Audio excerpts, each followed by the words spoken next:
নমস্কার, শুভ দুপুর বন্ধুরা। আজকে আবারও একটা লাঞ্চ মেনু নিয়ে এলাম। তো আজকের লাঞ্চে কী আছে দেখো।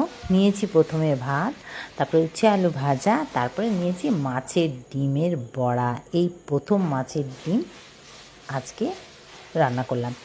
তারপরে আছে মাছের ঝোল আলু দিয়ে। এটা না, ঝোলটা একদম অথেন্টিক, মানে খুব ভয় পাচ্ছিলাম যখন রান্না করছিলাম, কিন্তু খেতে এত সুন্দর হয়েছে যে বলে বোঝাতে পারবো না। পেরি পেরি মশলা দিয়ে বানিয়েছি। আচ্ছা, তারপরে আছে হচ্ছে চিকেনের আজকে একটা অথেন্টিক চিকেনেরও রেসিপিটা বানিয়েছি। বানাতে গেছিলাম অন্য রকম, আরেক রকম বানিয়ে ফেললাম। তো যাই হোক, গোটা মশলা সিদ্ধ করে আর এই রেসিপিটা বানিয়েছি।